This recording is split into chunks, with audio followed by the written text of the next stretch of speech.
France Bleu Midi. Ensemble, Daniela Lombroso. Anne Romanoff, donc, après ce passage à l'Olympia, vous êtes de retour sur la scène de l'Alhambra à Paris. C'est jusqu'au 10 janvier 2016 et c'est un nouveau spectacle qui s'appelle « Aimons-nous les uns les autres ». Un titre christique d'ailleurs. Vous faites même la messe dans ce spectacle. Ah oui, mais la messe, c'est la messe de Pôle emploi. Oui, c'est ça. C'est pas la messe en latin. C'est très différent. On va écouter quelques extraits. Alors, Anne Romanoff, bien entendu, le spectacle, il y a comme toujours, comme on aimait chez Drucker ou dans le journal du dimanche, votre point de vue sur l'actualité politique. La situation économique va s'améliorer à l'horizon 2016. Ça veut dire on est dans la merde pour encore un petit moment. Surtout quand on regarde la définition du mot horizon dans le dictionnaire. Ligne imaginaire qui recule au fur et à mesure qu'on avance.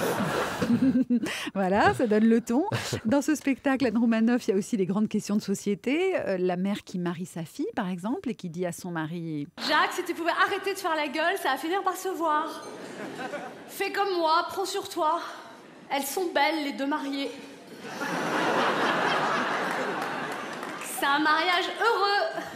C'est un mariage gay. Dans le spectacle Anne Romanoff, il y a aussi toujours les questions de société avec les réseaux sociaux et les illusions que ça génère. Un ami m'a dit « Oh là là, j'ai 2715 amis sur Facebook ». J'ai dit « Waouh, déménage un jour férié, regarde combien il y en a qui viennent t'aider ». Voilà, donc Anne Romanoff, est-ce que Bernard Mabille écrit encore avec vous les spectacles? Non, pas du tout. Ça fait 2 ans qu'on ne travaille plus ensemble. En fait, il n'a jamais écrit mes spectacles. On travaillait ensemble sur Le Bistrot et il était co-auteur. Ça m'insupporte. Voilà. Mais ça au moins, vous ne pouvez ça, pas vous imaginer comment ça ça m'énerve parce que vous remettez les choses en place. Non, mais c'est comme si j'étais pas capable d'écrire. C'est comme il y a encore des gens. Le Journal du Dimanche, ça fait 6 ans que j'écris toutes les semaines. Il y a encore des gens qui me disent est-ce que vous écrivez tout seul vos chroniques? Mais oui, j'écris tout seul. C'est une question qu'on ne poserait pas à Gad Elmaleh. C'est une question qu'on ne poserait pas à un homme. Comment ça se fait qu'on vous la pose? Parce que je suis une femme. Il y a toujours un procès en légitimité pour les femmes. Et quand c'est une femme qui pose la question... Non, mais il y a des femmes qui me posent la question, j'ai envie de les mordre, pareil. Je vais vous expliquer même, ne me mordez pas, parce que vous allez pouvoir mordre à 13h Pascal Atenza, parce qu'en fait, c'est pas une question que je me suis posée moi, mais en venant ici, je lui ai raconté à quel point j'ai ri dans votre spectacle, et il m'a dit « Ah, tu as beaucoup ri, c'est toujours Bernard Mabille qui lui écrit ces textes. Donc vous voyez, c'est une question d'un homme, Pascal vous ne pourrez le vient pas, mordre. attends un peu, Il viendra à 13h10 pour les paris. Non, mais c'est quand même aussi l'idée quand même inconsciente qu'une femme n'est pas capable d'écrire sur la politique. Voilà. Enfin, moi, à un moment, ça fait quand même 27 ans que j'écris, c'est mon 15e spectacle. Voilà. On va pas encore rappeler que vous avez fait Sciences Po, que vous pourriez aujourd'hui faire vous-même de la politique. Non, je ne pourrais pas parce que je n'ai pas la patience. Vous dites les Français, dans le spectacle, il y a quelques phrases. Enfin, c'est vraiment très drôle parce que c'est une vanne toutes les 30 secondes, comme dans les meilleurs spectacles d'humour. Mais en même temps, il y a plein de choses qui vous font réfléchir. Je pense à ce qu'on a entendu tout à l'heure sur la ligne d'horizon, qui recule au fur et à mesure. Les Français détestent les inégalités, mais ils adorent les privilèges. Inégalité, c'est le nom qu'on donne aux privilèges des autres. Oui, j'ai mis cette phrase dans la bouche d'une Américaine qui se moque des Français. Mais c'est vrai que les Français sont des gens pleins de contradictions. Comme je dis aussi que les Français veulent toujours que ça change, mais ils ne sont pas contents dès que ça reste plus comme avant. C'est ça. C'est ce qui rend la France tellement difficile à gouverner d'ailleurs. Et puis vous réactualisez régulièrement, vous allez continuer à le faire, j'imagine, jusqu'au 10 janvier. Je vais continuer à le faire. L'actualité. Ouais, je vais continuer à le faire parce que d'autant plus que je reprends mes chroniques chez Michel Drucker, donc je teste toujours sur scène ce que je fais avant. Voilà, donc des fois je me lance. Enfin, le spectacle est très écrit, mais c'est vrai que la partie du bistrot, des fois je peux me lancer dans des impros. Après, si je vois que les gens ne me suivent pas, je m'arrête. Non, mais parce que des fois on se dit tiens, je vais essayer telle direction, comme par exemple cet été, j'ai beaucoup essayé des vannes sur Stéphane Le Foll.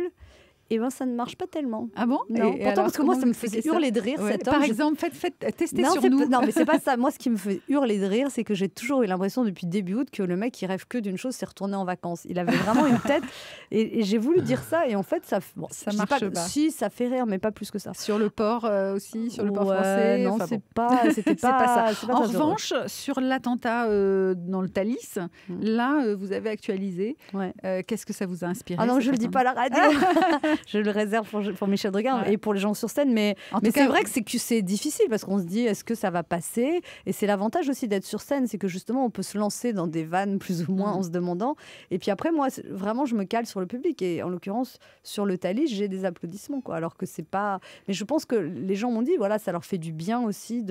C'est comme un. C'est comme un défouloir. Oui, c'est ça. Mais je fais aussi. Nos... Enfin, je ris pas de l'attentat, bien évidemment, mais je raconte aussi quelque chose de très humain, en fait, c'est qu'on dit oui, ces Américains sont courageux, les Français sont des lâches, ils se sont cachés. Donc je dis que c'était comme en 1940, mais je dis après, on dit que les Français sont lâches, mais on peut aussi dire qu'ils sont prudents. Et on peut dire que les Américains sont courageux, mais qu'ils sont inconscients. Et voilà, j'ai dit les Français sont un peuple très prudent. Voilà. Vous dites aussi à quel point les renseignements français sont formidables. Oui, je dis que chaque fois qu'il y a un terroriste, eh ben ils sont très de bonne volonté parce qu'ils le connaissent. Je le connais. Mais on ne le surveillait plus depuis 2 mois. Voilà. Alors, il y a aussi la différence entre le rêve et la réalité, qu'on retrouve par exemple avec l'ado qui va voir la conseillère d'orientation. Et là, la fille, elle me fait « Mélanie, dans la vie, il y a ce qu'on veut et il y a ce qu'on peut. Hôtesse de l'air, tu veux. Hôtesse de caisse, tu peux. » Ça, c'est la réalité des Français. Alors, ma fille voulait que j'enlève ce sketch. J'ai une fille qui a 20 ans, elle fait « Ouais, tu peux pas continuer à faire des ados, t'as 50 ans. On n'est pas du tout comme ça. » et tout. J'ai dit, et donc, un jour, je l'ai enlevé, pas là, hein, au mois de juillet. Et moi, il me manquait ce sketch. Et le jour de la première, elle était là. Et j'ai eu au moins 3-4 applaudissements dans le sketch, j'ai dit. Tu vois. Mais par contre, j'ai quand même écouté son conseil dans le sens où, comme avant, je faisais des ados décérébrés, dans l'interprétation, c'est des fois un peu comme ça. Et là, je la fais beaucoup plus révoltée. Ouais. C'est-à-dire, elle est moins... Elle est un peu décérébrée quand même. Oui, hein. oui, mais elle est très dans une révolte contre sa mère. Elle est agressive. Donc, elle n'a plus le côté...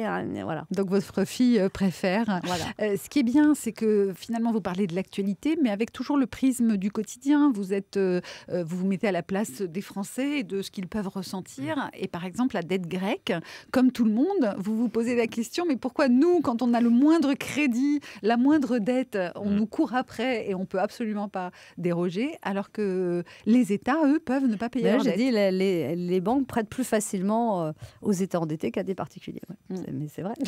Et ça donne ça, par exemple, c'est justement la messe, d'où le titre « Aimons-nous les uns les autres ». Saint Cophinoga, Saint Sophinco, Saint Cétélème, Saint-Émilion, modérons-nous. Voilà, il ne nous reste plus qu'à prier, nous, pour nos problèmes de crédit. Vous faites répéter au public hilar, exactement comme à la messe, Ave Pôle emploi, on continue à croire en toi. Ouais. Je chante très faux, mais bon là c'est a cappella et comme dans les messes les gens chantent pas juste, ça va.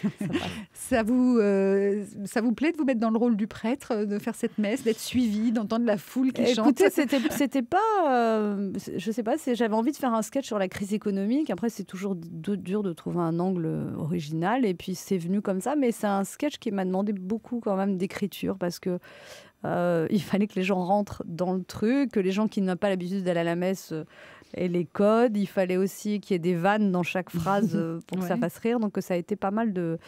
Parce qu'on ne peut pas faire une vraie messe non plus. Je n'allais pas faire un prêtre, je suis une femme. Enfin. Et voilà. Mais voilà, c'est... En tout cas, c'est un sketch qui est validé par les cathos, parce qu'il y en a qui sont venus. Et les non-cathos rient aussi. Ouais, tout le monde rit et on rit vraiment du début à la fin. Anne Roumanoff, Aimons-nous les uns les autres. C'est un spectacle que vous jouez donc en ce moment à Paris, au Théâtre de l'Alhambra. C'est jusqu'au 10 janvier. Vous continuez après en tournée dans toute la France? Bien sûr, il y a une très grosse tournée à partir du mois de janvier jusqu'en juin. Et puis on va vous retrouver le dimanche chez Michel Drucker. Absolument. Mais pour l'instant, vous êtes avec nous. On vous garde jusqu'à 13h30. Anne Roumanoff, dans un instant, c'est Thierry Garcia avec Patrice Gascoigne. Voilà, c'est ce que j'allais dire. Allô les stars. France Bleu.